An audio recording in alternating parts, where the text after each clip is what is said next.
ESPN recently had a ranking of the top 100 NBA players. Notably, Jokic was ranked number one, SGA was ranked number two. So when you look at the top five players, they were all foreign players in the top five, with Jokic number one, SGA number two, Doncic number three, Giannis number four, and Victor at number five. And then finally at number six, you had an American player, and that American player was Anthony Edwards. He was ranked above Stephen Curry at number seven, LeBron James at number eight, Kevin Durant at number nine, and Jalen Brunson at number 10. So I thought about it. Is Anthony Edwards the best American player in today's current NBA? So this is a difficult question, but I actually do agree with ESPN when it comes to this ranking, because if you look at what Anthony Edwards has done the last 2 years in the playoffs, he's led the Minnesota Timberwolves to two Western Conference Finals. His numbers, I would say the only thing about Anthony Edwards that I have any issues with when I look at his numbers at times is that he can be inefficient, that sometimes he shoots really bad percentages during a game. This year, he shot close to, well, I should say last year, he shot close to 45% from the field, 39 overall from three, which was his highest three-point shooting percentage ever of his career. Last year, he was a little bit more efficient overall from the field. I would say 2 years ago, he was shooting 46%, but last year he increased his scoring, so it was kind of like a mix.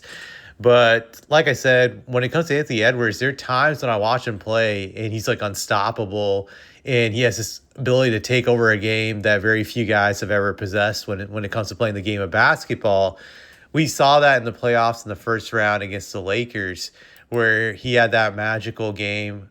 And I think it was game four where he dropped over 40 some points on LeBron, and it was incredible. It was kind of like a passing the torch moment, because it seemed like a game that the Lakers excuse me, would normally win in the circumstances that they're in, and that they would have the momentum, but he just took that game away from them, which is something a dominant player does in these situations.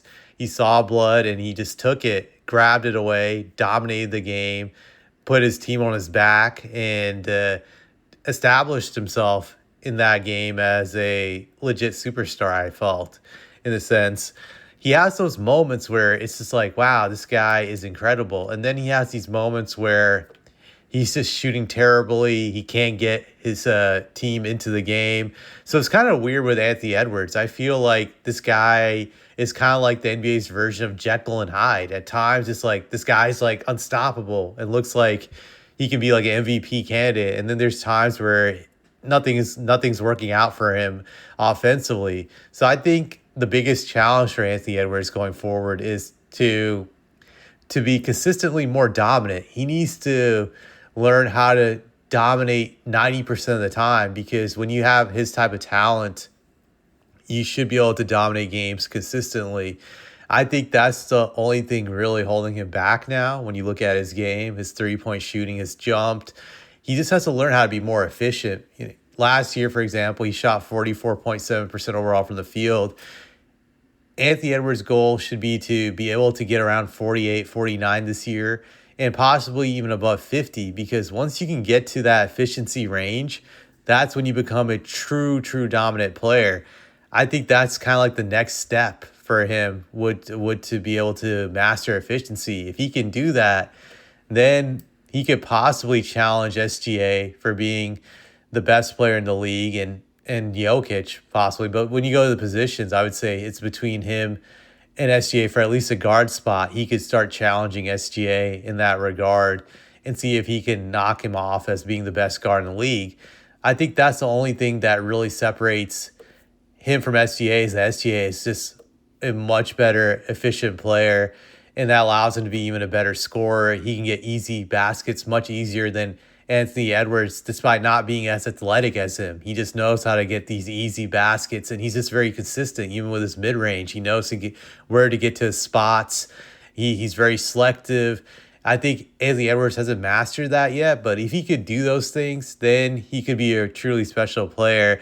But when it comes to being the best American player, I look at the guys who's ranked ahead. Stephen Curry, I would say you could say Anthony Edwards is better than him now because he's younger and just based off of the success of the last 2 years. I know some people will say if Curry was healthy last year during the playoffs, that the Warriors would have beaten the Wolves.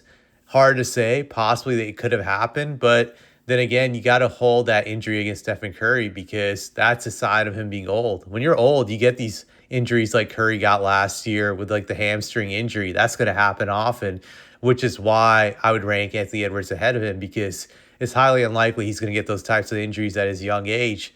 So that's something that you had to hold against Curry and LeBron last year. Well, you saw Edwards outplay LeBron in that Lakers series when it really mattered.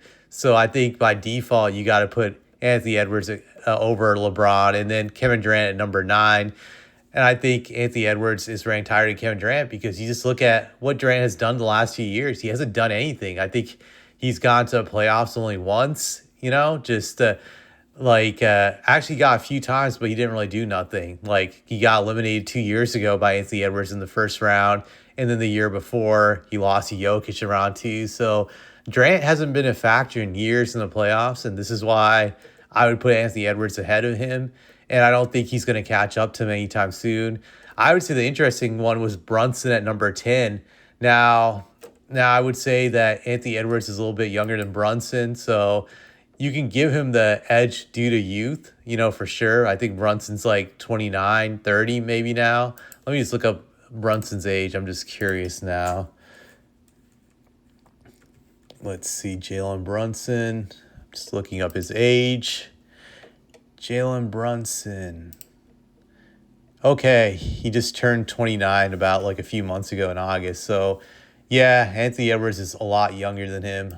Anthony Edwards, according to Basketball Reference, let's see how old he is. Yeah, he just turned 24 a few months ago. Yeah, the youth advantage is high with Anthony Edwards.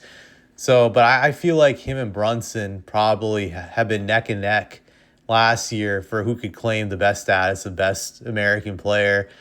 Honestly, both of those guys had great playoff runs. You can give it to Anthony Edwards just due to his youth and his future potential because he has potential to get better than what he is right now. Jalen Brunson's already great, but I don't think he can get any better than what he is at this moment in time. But that's still great. So, yeah, I think the ranking was pretty fair. It'll be interesting to see in the next few years to see if there's any other American players that can take over, like take Anthony Edwards' spot, knock him off of his spot. Possibly, maybe in a few years, Cooper Flag, if he lives up to the hype. I look at Cade Cunningham, who's ranked number 12. I feel he has potential to be a great player. So it'll be interesting to see if he can make that jump in the next year or two. He could possibly overtake him. It's always a possibility. And then you got Paolo Banchero, who was really good last year. If he stays healthy, you never know. So I think those guys could be dark horses to overtake him in the future as best American player, but we'll have to see. I'm trying to see if I've missed out anybody else, but yeah, for now, Anthony Edwards is the best American player in the league, and I don't have anything else to say.